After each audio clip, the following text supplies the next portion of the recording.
Hello +2 commerce students, mask sir की commerce classes में आपका स्वागत है। बच्चों, इससे पहले पार्ट 1 और पार्ट 2 रिजोल्यूशन चैप्टर का हमने किया है। उसमें हमने बेसिक्स सारे क्लियर किए थे, अपने सारे बेसिक्स समझाए गए हैं आपको, और उम्मीद है कि आपने उन बेसिक्स को अच्छे तरीके से समझ लिया होगा। और अब हम प्रॉब्लम सम करने जा रहे हैं, और इसमें आपको और अच्छे तरह से जानकारी इस चैप्टर में मिलेगी। जो बेसिक्स आपने किए हैं वो सारे इसके ऊपर, इस सम के ऊपर अप्लाई होने वाले हैं। और अपनी नोटबुक निकालिए और क्वेश्चन को उतारिए, और अब हम इसके ऊपर पूरी journal entries, realisation account, cash account, और अगर कोई पार्टनर का लोन अकाउंट होगा वो भी, और उसके अलावा पार्टनर्स के कैपिटल अकाउंट, सभी कुछ करने वाले हैं, जिससे आपको और आपके फंडामेंटल्स इस चैप्टर के बारे में और बेसिक्स जो हैं और क्लियर हो जाएंगे। तो सबसे पहले बच्चों ये क्वेश्चन हम रीड करते हैं और देखते हैं इसमें क्या क्या आपको गिवन है और क्या क्या आपको करना है बच्चों। तो बच्चों, ए और बी दो पार्टनर्स हैं, उनकी प्रॉफिट शेयरिंग रेशो है बच्चों 3:2, और ये जो बैलेंस शीट दी गई है ये एज ऑन 31/3/2024 यानी 31 मार्च 2024 की बैलेंस शीट है उस फर्म की जिसके पार्टनर्स हैं ए एंड बी। तो इसमें बच्चों आपको दिया गया है कैश 1 लाख रुपीस, डेटर्स दिए गए हैं 50,000 के, लेस है प्रोविजन 2,000। ये डेटर्स हैं 50,000 के बच्चों, और जो प्रोविजन है वो है 2,000 रुपीज़ की, और नेट डेटर्स हैं बच्चों 48,000 रुपीज़ के। उसके बाद है बच्चों स्टॉक 32,000 का, फर्नीचर है 50,000 का, बिल्डिंग है 1,50,000 की, और इसका टोटल है 3,80,000। इधर आते हैं बच्चों, क्रेडिटर्स हैं आपके पास 30,000 के, जनरल रिजर्व है आपके पास 50,000 का, कैपिटल्स हैं ए एंड बी की, ए की कैपिटल है 1,80,000, बी की कैपिटल है 1,20,000। तो इधर साइड का भी टोटल है 3,80,000 रुपीज़। और नीचे फर्म वाज डिसॉल्व्ड ऑन 31/3/2024, यानी 31 जिस डेट की ये बैलेंस शीट है उसी डे को ही ये फर्म डिसॉल्व हो गई। और आपको क्या करना है, जर्नल एंट्री पास करनी है और नेसेसिटी लेजर अकाउंट्स तैयार करने हैं बच्चों। और नीचे आपको दी गई हैं कुछ एडजस्टमेंट्स। डेटर्स, वो बोल रहा है कि डेटर्स रियलाइज्ड का मतलब आप समझ गए होंगे अब, debtors realised 10% less than the book value. इसका मतलब ये है कि डेटर्स जो हैं वो रियलाइज हुए हैं, रियलाइज तो हुए हैं लेकिन वो बुक वैल्यू से 10% लेस पर हुए हैं, यानी 10% का उनको लॉस हो चुका है। यानी डेटर्स जितने भी हैं उनके, उसमें से 10% कम पर रियलाइज हुए हैं। और आगे है बच्चों, बिल्डिंग वाज टेकन बाय ए। अब ये बिल्डिंग जो थी वो ए ने ले ली है फॉर ₹1,80,000, 1,80,000 की बिल्डिंग ए ने ले ली है। और stock was taken by B at ₹25,000। Stock है यहाँ 32,000 का, बिल्डिंग थी यहाँ 1,50,000 की जो ए ने ले ली 1,80,000 की बच्चों, और स्टॉक है यहाँ 32,000 का, ये बी ने ले लिया है 25,000 का। और फर्नीचर रियलाइज्ड हुआ है 40,000 का, यानी फर्नीचर को सोल्ड कर दिया गया है और उसका 40,000 रुपया रियलाइज हुआ है। और रियलाइजेशन एक्सपेंसेस हैं ₹1,000 के बच्चों। और इस पूरी एडजस्टमेंट आप देख रहे होंगे कि लगभग उसने सभी के बारे में बताया है, बिल्डिंग के बारे में, फर्नीचर के बारे में, स्टॉक के बारे में, डेटर्स के बारे में, लेकिन इधर क्रेडिटर्स के बारे में साइलेंट है क्वेश्चन। तो आपको पता होना चाहिए कि अगर असेट्स या लायबिलिटी में से outside liabilities means bills payable, creditors, bank loan या किसी और थर्ड पर्सन का लोन, इनमें से अगर क्वेश्चन साइलेंट है कि क्रेडिटर्स को कितना पे किया गया है, ये बताया नहीं गया है यहाँ पर, तो आपको मालूम होना चाहिए कि जब क्वेश्चन साइलेंट होता है उसके अंदर यानी कोई रियलाइज्ड वैल्यू या डिस्चार्ज्ड वैल्यू, रियलाइज्ड वैल्यू किसी असेट्स की और डिस्चार्ज्ड वैल्यू किसी लायबिलिटी की नहीं दी होती है, तो हम क्या करते हैं, हम ये समझते हैं कि वो क्रेडिटर्स या असेट्स, अगर कोई असेट्स है तो वो फुली रियलाइज्ड हुआ है यानी बुक वैल्यू पर रियलाइज्ड हुआ है, और अगर असेट्स है तो उसको बुक वैल्यू के ऊपर डिस्चार्ज किया गया है अगर वैल्यू नहीं दी होती तो यहाँ पर क्रेडिटर्स की कोई वैल्यू नहीं गिवन है, इसका मतलब ये समझेंगे हम कि क्रेडिटर्स को 30,000 ही पे किया गया है। तो ये था मेरा समझाने का मतलब कि यहाँ पर क्रेडिटर्स की कोई इन्फॉर्मेशन नहीं दी गई है आपको। ऐसे क्वेश्चन के अंदर बिल्डिंग की कोई इन्फॉर्मेशन नहीं मिलेगी, फर्नीचर की नहीं मिलेगी, ऐसे कोई ना कोई एक चीज़ वो छुपा लेता है, उसकी इन्फॉर्मेशन नहीं देता है आपको, तो आपने क्या समझना है फिर कि वो बुक वैल्यू के ऊपर ही रियलाइज हुआ है अगर असेट्स है तो, और अगर लायबिलिटी है तो वो फिर बुक वैल्यू के ऊपर ही डिस्चार्ज हुई है बच्चों। उसके बाद बच्चों ये जनरल रिजर्व हैं 50,000 के, ये तो आपको मालूम है, ये तो डायरेक्टली हमने उनके कैपिटल अकाउंट के अंदर ट्रांसफ़र करने हैं, उनकी जो रेशो दी हुई है बस एक ही रेशो है, यहाँ पर कोई पुरानी नई सैक्रिफाइसिंग गेनिंग का कोई चक्कर नहीं है, जो रेशो दी गई है इसी में ही सारा काम करना होता है बच्चों। तो आपको ये भी मालूम है कि अब हम पहले सबसे इस बैलेंस शीट के अंदर जितने भी असेट्स हैं, असेट्स में से कैश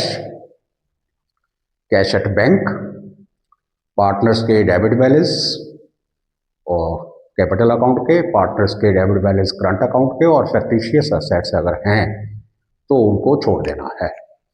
तो इसमें सिर्फ कैश है ऐसा जिसको हमने छोड़ना है, और तो सब टेंजिबल असेट्स हैं ये बच्चों, फिक्स्ड असेट्स, टेंजिबल असेट्स जो हैं उनको तो क्लोज करना है, फिक्टिशियस असेट्स को छोड़ देना है, कैश को छोड़ देना है, कैश एट बैंक को छोड़ देना है, ये आपको पता है अब। तो इसमें से कैश को छोड़ करके बाकी सारे अकाउंट्स क्लोज किए जाएंगे। तो अब यहाँ पर प्रोविज़न है 2,000 रुपीज़, इसको भी क्लोज करना है। तो अब ये सवाल, ये क्वेश्चन ये अराइज होता है कि अब डेटर्स हमने 48,000 के लेने हैं कि 50,000 के लेने हैं, क्योंकि हम प्रोविज़न फॉर डाउटफुल डेट्स को भी क्लोज कर रहे हैं, तो इसीलिए डेटर्स तो फिर 50,000 ही लेने चाहिए। ये तो नेट डेटर्स हैं, प्रोविज़न को लेस करके इतना है, और प्रोविज़न तो पेपर वर्क है, सिर्फ इमेजिनेशन है हमारी, क्योंकि अब फर्म डिसॉल्व हो रही है तो इसको भी क्लोज किया जा रहा है, तो इट मीन्स डेटर्स हमारे 50,000 के हैं, तो डेटर्स को एज 50,000 रुपीज़ लेना है, उससे उसको क्लोज करना है। तो अब स्टॉक आगे उतना है 32,000 का, उससे क्लोज करना है, फर्नीचर 50,000 का है, इसी अमाउंट से क्लोज करना है, बिल्डिंग 1,50,000 की है, इसी अमाउंट से क्लोज करना है। तो सबसे पहले क्लोजिंग एंट्री डालेंगे बच्चों, है ना। तो क्लोजिंग की एंट्री आपको मालूम है, इससे पहले वाली वीडियोस के अंदर जनरल एंट्रीज में आपको सारा समझाया गया है। तो वो एंट्री है realisation account debit to sundry assets account. तो बच्चे सबसे पहले एंट्री रियलाइजेशन अकाउंट डेबिट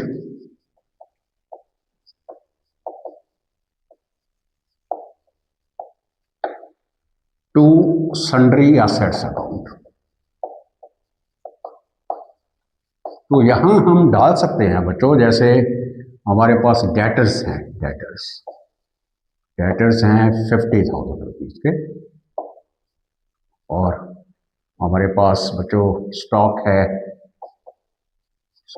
हमारे पास बच्चों 32,000 का, है ना। और है हमारे पास फर्नीचर है हमारे पास 50,000 का,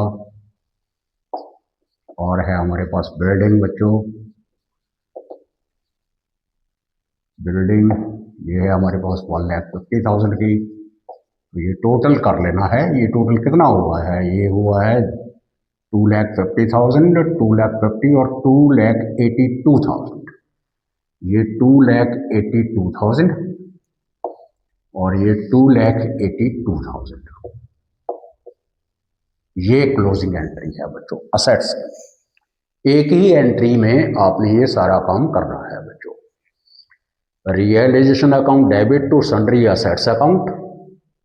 सारे असेट्स जो आप क्लोज करना चाहते हो सारे नीचे लिख देने हैं ऐसे, और उनकी वैल्यूज ये जो है बुक वैल्यू है बच्चों, बुक वैल्यूज से क्लोज करना है।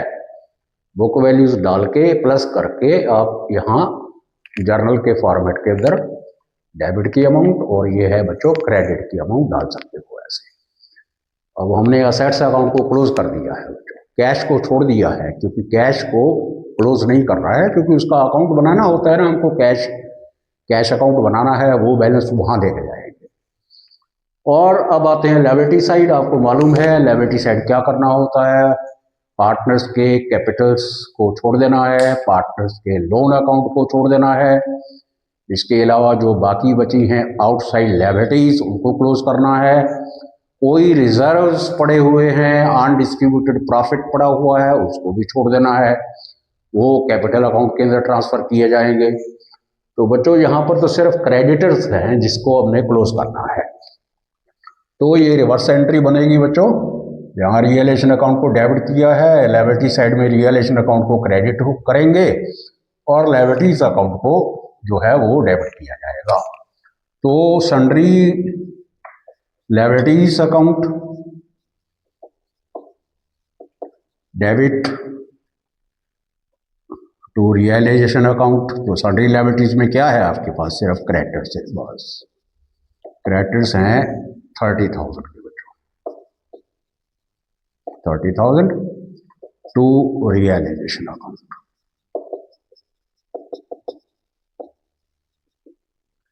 तो ये आ गया है बच्चों यहाँ 30,000 और यहाँ आ गया है 30,000। ये हमने लायबिलिटीज अकाउंट को भी क्लोज कर दिया है। अब इसके बाद आपको पता है बच्चों कि हमने असेट्स को रियलाइज करना होता है और लायबिलिटीज को डिस्चार्ज करना होता है बच्चों। असेट्स को रियलाइज करेंगे और लायबिलिटीज को डिस्चार्ज करेंगे, तो नीचे देखना पड़ेगा उसके लिए। अब वो बोल रहा है कि डेटर्स, एक चीज रह गई बच्चों, प्रोविजन फॉर डाउटफुल डेट्स, वो भी यहाँ क्लोज करनी है। इसको भी डेबिट करना है।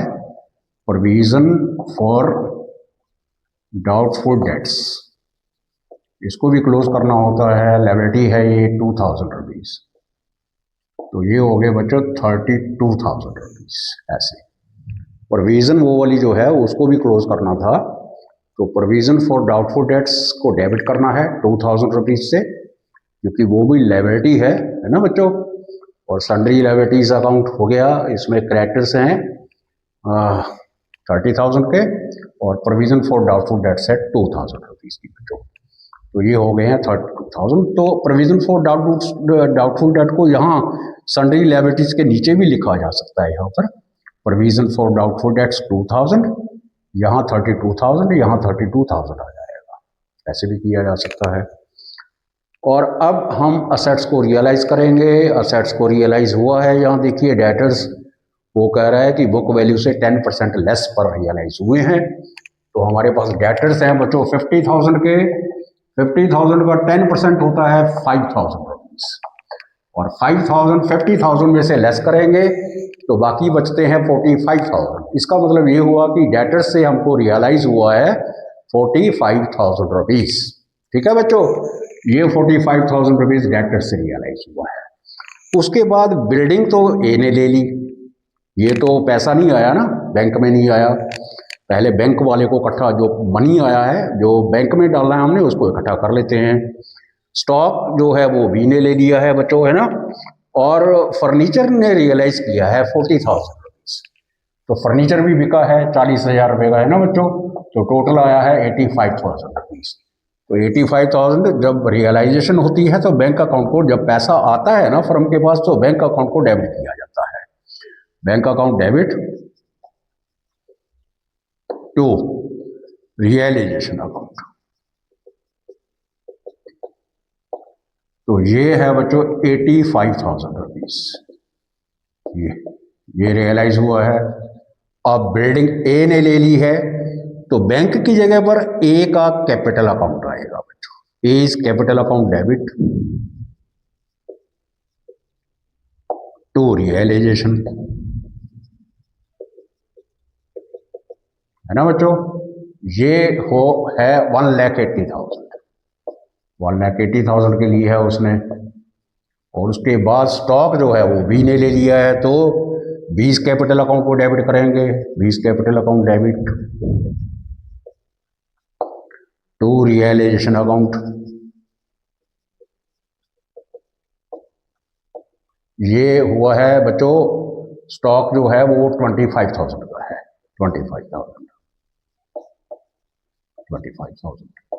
उसके बाद अब यहाँ पर लायबिलिटीज के बारे में कुछ नहीं बताया गया है, लेकिन रियलाइजेशन एक्सपेंसेस हैं बच्चों 1,000 रुपये के, और क्रेडिटर्स हैं 30,000 रुपीज की। इसकी कोई वैल्यू नहीं दी गई नीचे, तो इसका मतलब ये बुक वैल्यू पर डिस्चार्ज किए गए हैं। और जब पैसा जाता है तो बैंक को क्रेडिट करते हैं और रियलाइजेशन को अकाउंट को डेबिट करेंगे। ये realisation account debit to bank account. अब इसमें बच्चों एक तो रियलाइजेशन एक्सपेंसेस हैं आपके जो गए आपके 1,000 रुपीज, और क्रेडिटर्स हैं 30,000 के जो गए, तो टोटल अमाउंट होगी बच्चों 31,000। ये पैसा फर्म का गया है और ये बाकी आया है, ओके बच्चों। और इसमें से कोई लायबिलिटी ऐसी नहीं है जो किसी पार्टनर ने ले ली हो। तो ये अब जर्नल एंट्रीज पूरी हो गई हैं बच्चों। अब हम निकालेंगे प्रॉफिट और लॉस, कि कितना प्रॉफिट और लॉस हुआ है उसको निकालना है। तो अब ये जहाँ जहाँ रियलाइजेशन अकाउंट को हमने डेबिट किया है उसको अलग प्लस करना है, जहाँ जहाँ हमने रियलाइजेशन अकाउंट को क्रेडिट किया है बच्चों उसको अलग प्लस करना है। तो यहाँ रियलाइजेशन अकाउंट जो डेबिट किया है वो है 2,82,000 से, ये डेबिट किया है, और कोई डेबिट की एंट्री नहीं है रियलाइजेशन अकाउंट की, है यहाँ पर रियलाइजेशन अकाउंट डेबिट हुआ है 31,000 से, तो ये इसमें 31,000 प्लस कर देंगे। तो ये हुआ 3,13,000, ये डेबिट है रियलाइजेशन अकाउंट। अब क्रेडिट देखो क्या किया है आपने, 25,000 एक है, 1,80,000 ये है, ये हो गया 2,05,000, और 85,000 ये है, ये हो गया 2,90,000, और 2,90,000 ये हो गया 3,22,000। क्रेडिट साइड ज्यादा है ना। एक बार फिर प्लस करके देख लेते हैं बच्चों। रियलाइजेशन अकाउंट क्रेडिट है 32,000 से, रियलाइजेशन अकाउंट क्रेडिट है 85,000 से, 1,80,000 से, और 25,000 से। 25,000 और 1,80,000 2,05,000, 2,05,000 और 85 2,90,000, 2,90,000 एंड 3,32,000, ये हो गया बच्चों 3,22,000। अब क्रेडिट ज़्यादा है डेबिट कम है, कितना डिफरेंस है बच्चों 9,000 का। तो ये 9,000 प्रॉफिट हो गया, है ना। अगर डेबिट कम होता है क्रेडिट ज़्यादा होता है तो प्रॉफिट होता है, अगर डेबिट ज़्यादा होगा क्रेडिट कम होगा तो लॉस होगा। तो अब ये प्रॉफिट हुआ है हमारे पास बच्चों 9,000 रुपीज। अब इसको हम डिस्ट्रीब्यूट करेंगे किसके बीच में, ए और बी के बीच में। वो रेशो होगी हमारी कौन सी, 3:2, है ना बच्चों। तो ये रही जर्नल एंट्रीज, इसको कॉपी के ऊपर नोट करिए, प्रैक्टिस करिए। और भी बहुत कुछ करने वाले हैं, हम स्टार्टिंग कर रहे हैं। देखिए आप सारे रूल्स यहाँ पर लागू हो रहे हैं जो हमने पिछली वीडियो के अंदर किए हैं। बड़े ध्यान से काम करिए और समझ के काम करिए, बहुत अच्छा काम है। और देखिए ये जर्नल एंट्रीज हैं, बहुत आसान हैं, बहुत सरल हैं। अगर बेसिक्स क्लियर हैं तो आप इसको बड़े आराम से कर सकते हो बच्चों। तो याद रहे कि हमारे पास प्रॉफिट कितना निकला है बच्चों, 9,000 रुपीज। इस 9,000 को हमने डिस्ट्रीब्यूट करना है अपना ए और बी के बीच में, कौन सी रेशो में? 3:2 में। तो बच्चों जो प्रॉफिट हुआ है 9,000 रुपीज़, उसको पार्टनर्स के बीच में बांटा जाएगा 3:2 के अंदर। और आपको बताया गया है कि अगर रियलाइजेशन जो है वो डेबिट साइड अगर कम है, क्रेडिट साइड ज़्यादा है तो प्रॉफिट होता है, और अगर डेबिट साइड ज़्यादा हो, क्रेडिट साइड कम हो तो लॉस होता है। अब यहाँ पर बच्चों डेबिट साइड कम है और क्रेडिट साइड ज़्यादा है, तो जितना कम है ना डेबिट साइड, उतनी अमाउंट से रियलाइजेशन अकाउंट को और डेबिट करेंगे। तो 9,000 है तो एंट्री डलेगी बच्चों रियलाइजेशन अकाउंट डेबिट, तो ये प्रॉफिट की एंट्री होती है। प्रॉफिट में रियलाइजेशन अकाउंट को डेबिट किया जाता है। और टू जो पार्टनर्स हैं, 2 A's कैपिटल 2 B's कैपिटल, 3:2 के अंदर 9,000 को बांटा गया है, 5,400 एंड 3,600 उनको प्रॉफिट मिला है। ये है रियलाइजेशन प्रॉफिट। अब हम इसके बाद तैयार करने वाले हैं बच्चों रियलाइजेशन अकाउंट, और उसमें आपको यही काम करना है सारा रियलाइजेशन अकाउंट के अंदर भी। और रियलाइजेशन अकाउंट के बाद हम बनाएंगे कैपिटल अकाउंट, उसके बाद बनाएंगे कैश अकाउंट। और क्योंकि यहाँ पर तो किसी पार्टनर का कोई लोन नहीं है, इसलिए यहाँ पर अब लोन अकाउंट बनाने की जरूरत नहीं है। अगर लोन होता तो लोन अकाउंट बनता। अब कैश अकाउंट तो बनेगा और पार्टनर्स के कैपिटल अकाउंट भी बनेंगे, तो आप देखोगे कि कैसे सम सॉल्व किया जाता है। तो ये रहा रियलाइजेशन अकाउंट।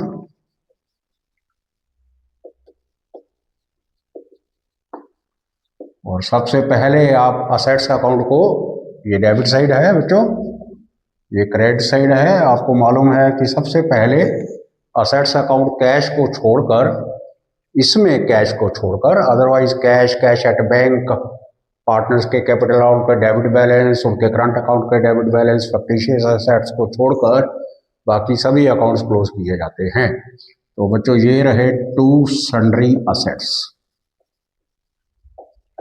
इसमें आपके पास बच्चों डेटर्स हैं, उसके बाद आपके पास स्टॉक है, उसके बाद आपके पास बच्चों फर्नीचर है, और बच्चों आपके पास बिल्डिंग है। इनको क्लोज करना है। डेटर्स हैं 50,000 के, स्टॉक है आपके पास 32,000 का, और फर्नीचर है 50,000 का, और बिल्डिंग है 1,50,000 की। ये हुआ बच्चों 2,82,000 रुपीज़। अब इधर आते हैं बच्चों, इधर आएगा बाय सन्ड्री लायबिलिटीज अकाउंट। इधर है आपके पास क्रेडिटर्स हैं आपके पास 30,000 के। बुक वैल्यू से क्लोज करना है बच्चों, बुक वैल्यू से 30,000। और प्रोविजन है बच्चों, प्रोविजन फॉर डाउटफुल डेट्स, वो है 2,000। ये आ गए 32,000। अब हम असेट्स को रियलाइज करेंगे। तो बाय बैंक अकाउंट था बच्चों, बाय बैंक अकाउंट था, एक तो डेटर्स से 45,000 के, क्योंकि डेटर्स जो थे 50,000 के हैं, ये 10% less than the book value realise हुए थे। तो 50,000 का 10% 5,000 था, और 50,000 में से 5,000 माइनस करके 45,000 आया है बच्चों। तो डेटर्स रियलाइज हुए 45,000 के, और उसके अलावा स्टॉक जो है वो रियलाइज हुआ था बच्चों स्टॉक नहीं, फर्नीचर रियलाइज हुआ था बच्चों। फर्नीचर वो रियलाइज हुआ था 40,000 का, और टोटल बैंक के अंदर आए थे बच्चों 85,000 रुपीज़। ठीक है बच्चों। उसके बाद ए ने बिल्डिंग ले ली थी, तो बाय एज कैपिटल अकाउंट 1,80,000 की, है ना जी। और फिर बी ने क्या लिया था, स्टॉक लिया था बाय बीस कैपिटल अकाउंट। स्टॉक ले लिया था उसने 25,000 रुपीज़ का। और इधर हमने लायबिलिटीज़ को डिस्चार्ज किया था, और रियलाइजेशन एक्सपेंसेस थे 1,000। क्रेडिटर्स की नीचे कोई इंफॉर्मेशन नहीं थी, इसलिए क्रेडिटर्स जितने के हैं 30,000 एट बुक वैल्यू पे किए जाएंगे।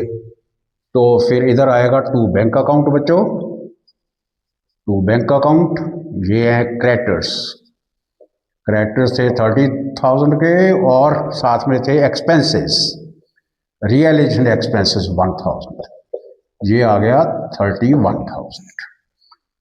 इसके अलावा और कुछ नहीं बचा है। अब हम देखेंगे डेबिट और क्रेडिट साइड का टोटल। क्रेडिट साइड अगर ज़्यादा होगी तो प्रॉफिट होगा, डेबिट साइड अगर ज़्यादा होगा तो लॉस होगा। तो इधर का टोटल बच्चों बैठता है 3,22,000, 3,22,000 और इधर का टोटल बैठता है 3,13,000।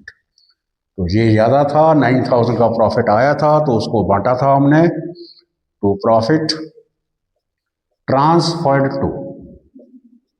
To A is capital, B is capital. 5400, 3600, ये आया था 3,22,000 रुपीज। ये है बच्चों रियलाइजेशन अकाउंट। वही जर्नल एंट्री से तैयार होता है बच्चों। फॉर्मेट बहुत आसान है, सिर्फ बुक वैल्यू से अकाउंट्स को क्लोज करना है। इधर रियलाइज्ड वैल्यू डालनी है, इधर डिस्चार्ज्ड वैल्यू है। अगर कोई असेट्स पार्टनर ले लिया तो इधर डालना है, और अगर किसी पार्टनर ने लायबिलिटी ले ली है तो इधर डालनी है। ये साइड का टोटल ज़्यादा है तो प्रॉफिट होगा, ये साइड का टोटल ज़्यादा है तो लॉस होगा, है ना। तो अब हम बच्चों बनाएंगे पार्टनर्स के कैपिटल अकाउंट। तो ये रहे बच्चों capital account, partners capital account. Register पर नोट करिए, ये बी का है, ये ए का है, ये बी और ये है ए। तो ए बी पार्टिकल्स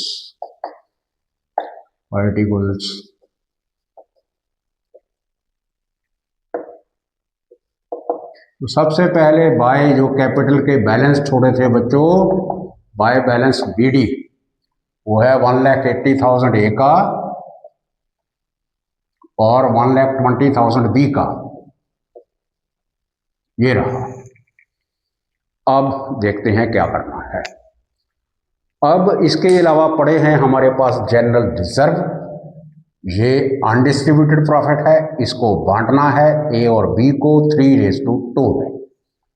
तो बच्चों ये हैं बाय जनरल रिजर्व 30,000, 20,000, 50,000 को 3:2 में बांटेंगे तो 50,000 का 3/5, 3/5 तो 10 × 3 30,000 और 10 × 2 20,000। और बच्चों था by realisation profit, by realisation profit वो था 5400 इसका बच्चों और 3600 इसका था, 5400 इसका, 3600 इसका। और इन्होंने असेट्स लिए थे, तो असेट्स लिए थे टू रियलाइजेशन ना बच्चों, टू रियलाइजेशन। ए का था 1,80,000 और बी का था 1,80,000, बी का था 25,000।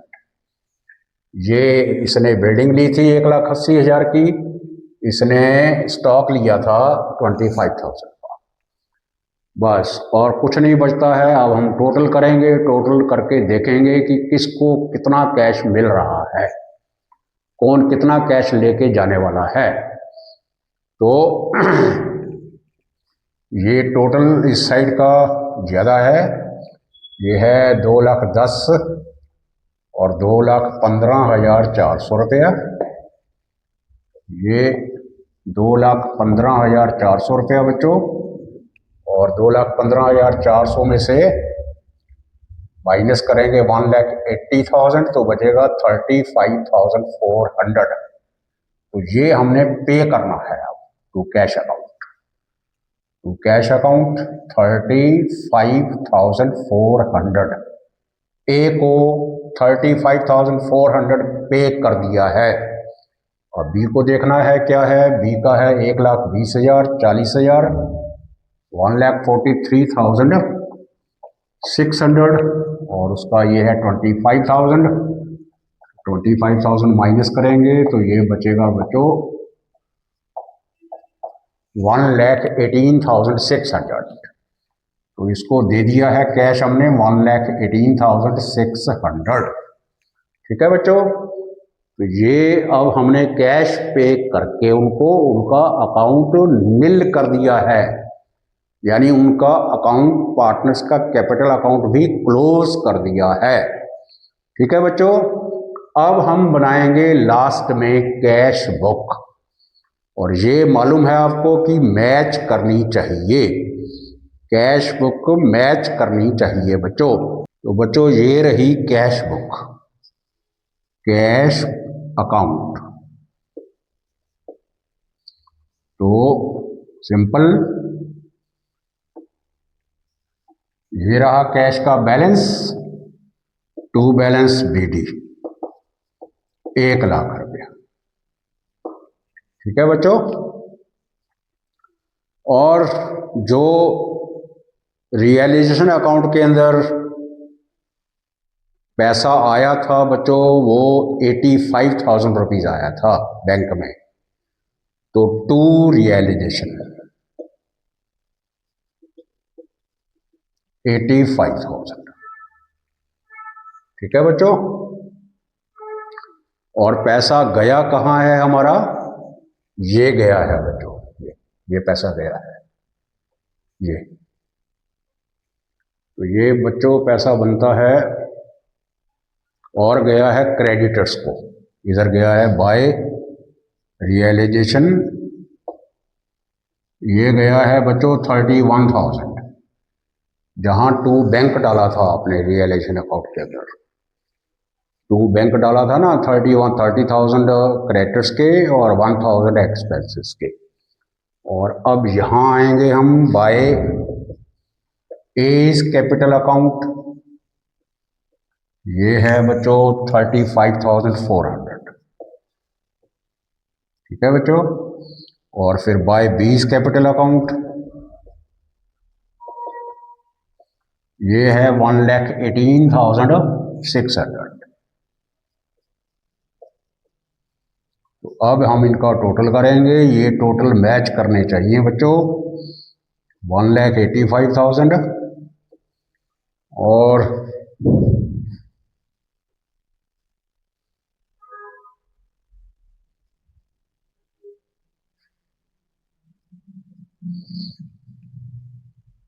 1,85,000, 31,000, 35,400, 1,18,600 प्लस करके आया है बच्चों 1,85,000। 1,85,000 कैश का बैलेंस, जो कैश का टोटल है दोनों साइड का, डेबिट क्रेडिट साइड का मैच करना चाहिए बच्चों। अगर ये मैच हो गया तो जितना भी काम किया है हमने वो बिल्कुल करेक्ट है। ठीक है बच्चों, ये चेक करने का तरीका है कि कैश का जो टोटल है दोनों साइड का बैलेंस शीट की तरह मैच करना चाहिए। अब इसमें बैलेंस शीट नहीं बनेगी क्योंकि फर्म अब डिसॉल्व हो चुकी है बच्चों। तो आपने देखा बच्चों किस तरीके से जर्नल एंट्रीज, किस तरीके से रियलाइजेशन अकाउंट, उसके बाद पार्टनर्स के कैपिटल अकाउंट और कैश अकाउंट तैयार किया जाता है।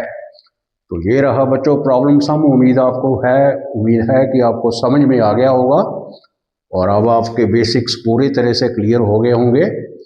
और अब हम इसके ऊपर और काम कंटिन्यू करेंगे ताकि और भी आपकी जो परेशानी है, जो प्रॉब्लम्स हैं, जो दिक्कत है वो दूर हो सके। तो बच्चों कॉपीज के ऊपर इसको नोट करिए और इसकी प्रैक्टिस करिए और बेसिक्स को समझिए, जानिए उसको। बच्चों बढ़ते हैं आगे। सोहन एंड रोहन पार्टनर्स हैं, उनकी प्रॉफिट शेयरिंग रेशो है बच्चों 3:2 और उनकी फर्म हो गई है डिसॉल्व। और डिसोल्यूशन के समय ये कुछ ट्रांजैक्शंस हैं जिनकी जर्नल एंट्री आपको पास करनी है। तो पहली ट्रांजैक्शन क्या है बच्चों कि profit and loss account showed a credit balance of ₹20,000।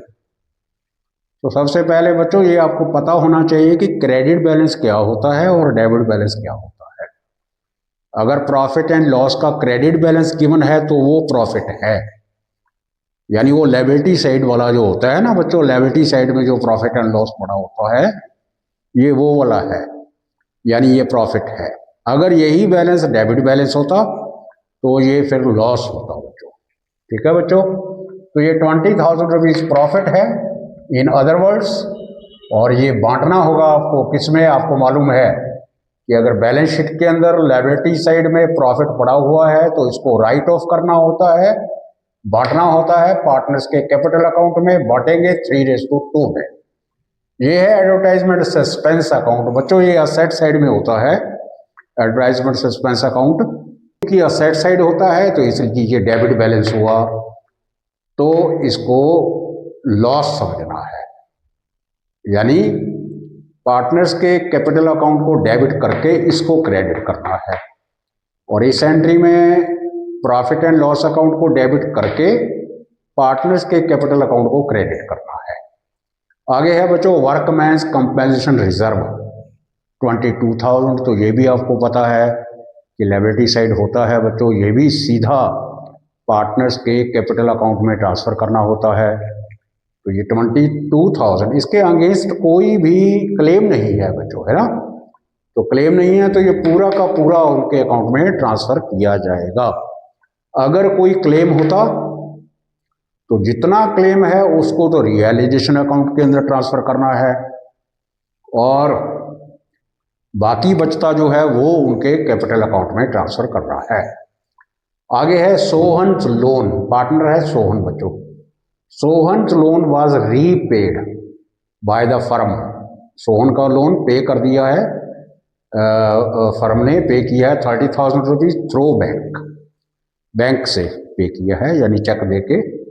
और WCR फिर है देखो, workman's compensation reserve was ₹30,000 and there was a claim of ₹12,000 against it. तो ये वर्कमैन्स कंपेंसेशन रिजर्व तो है 30,000 रुपया, लेकिन उसके अगेंस्ट क्लेम भी है 12,000 रुपये का। तो इस 12,000 को हम क्या करेंगे, इसको रियलाइजेशन अकाउंट के अंदर ट्रांसफर करेंगे, और बाकी का जो बचता है 18,000 उसको पार्टनर्स के कैपिटल अकाउंट में सीधा ट्रांसफर करेंगे। आगे है कैश ब्रॉट बाय सोहन। जब सब कुछ तैयार हो गया है ना, रियलाइजेशन अकाउंट बन गया, उनके कैपिटल अकाउंट जब बने, तो फाइनल सेटलमेंट जब हुई तो सोहन को कैश लेके आना पड़ा, कितना, ₹13,000। और रोहन को फर्म ने कैश पेड किया है ₹15,000। तो सोहन कैश लेके आया है 13,000 और रोहन को ₹15,000 पे किया गया है। तो बच्चों ये हैं कुछ जर्नल एंट्रीज, ट्रांजैक्शंस जिसकी हमने जर्नल एंट्री पास करनी है। तो बच्चों ये रही सबसे पहली एंट्री, प्रॉफिट एंड लॉस है, ये प्रॉफिट है तो प्रॉफिट को प्रॉफिट एंड लॉस अकाउंट को डेबिट किया जाता है, profit and loss account debit to Sohan's capital account to Rohan's capital account.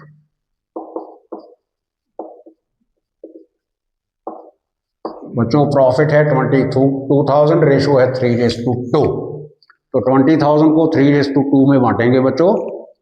20,000 का 3/5, तो ये आएगा 12,000 एंड 2/5 आएगा बच्चों 8,000। यहाँ 20,000 और यहाँ आएगा बच्चों 12,000 और यहाँ आएगा 8,000। ये है प्रॉफिट को बांटने की एंट्री। आगे है एडवर्टाइजमेंट सस्पेंस अकाउंट, ये लॉस है बच्चों, आपको बताया है मैंने। तो इसकी रिवर्स एंट्री डलेगी, यानी पार्टनर्स के कैपिटल अकाउंट डेबिट हो जाएंगे, असेट साइड जो पड़ा होता है वो लॉस होता है। तो लॉस तो फिर उनसे लिया जाएगा ना, तो इनको डेबिट किया जाएगा और एडवर्टाइजमेंट सस्पेंस अकाउंट को क्रेडिट किया जाएगा बच्चों। तो ये आ गई बच्चों Sohan's capital account debit, Rohan's capital account debit,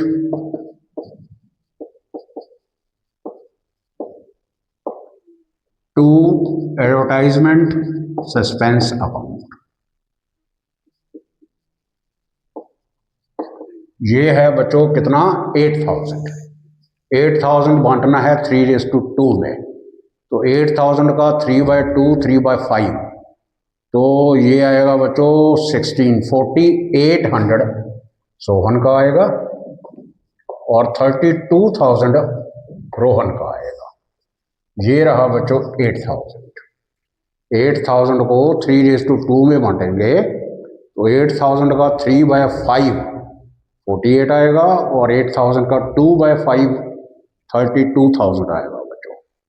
आगे है वर्कमैन्स कंपेंसेशन रिजर्व, तो ये आपको पता है ये भी एक तरीके का अनडिस्ट्रीब्यूटेड प्रॉफिट है। तो बच्चों वर्कमैन्स कंपेंसेशन रिजर्व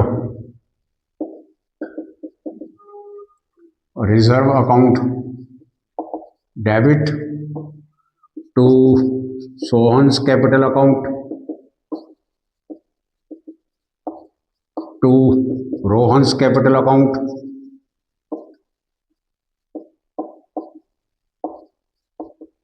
तो बच्चों ये है कितनी अमाउंट, ये है 22,000। अब 22,000 को 3:2 में बांटेंगे बच्चों, तो 22,000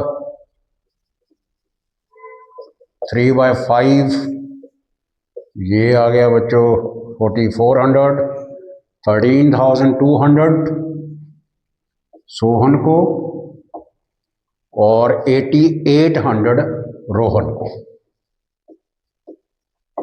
ये आ गया यहाँ 22,000 रुपये बच्चों।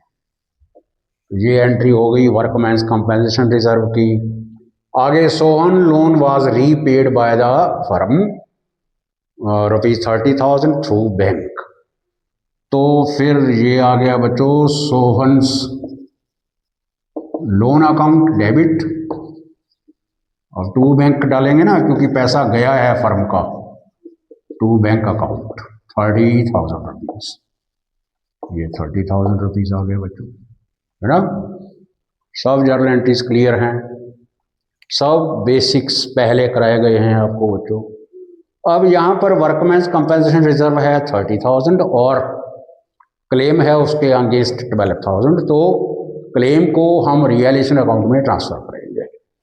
तो WCR यानी workman compensation reserve account debit to realisation account to Sohan's capital account to Rohan's capital account.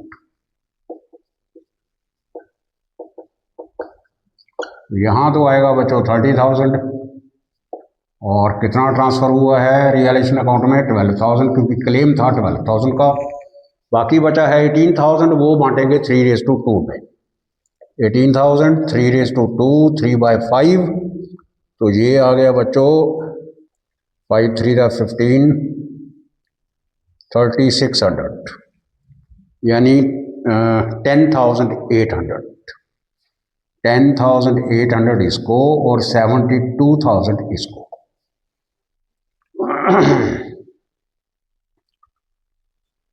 लो बच्चों ये 18,000 हो गया, तो ये हमने बांट दिया है। देखो 12,000 हमने ट्रांसफ़र किया है रियलाइजेशन अकाउंट के अंदर और 10,000 को ट्रांसफ़र किया है हमने सोहन्स के कैपिटल अकाउंट में और 72,000 हमने ट्रांसफ़र किया है रोहन्स के कैपिटल अकाउंट में और टोटल WCR था हमारा 30,000 का।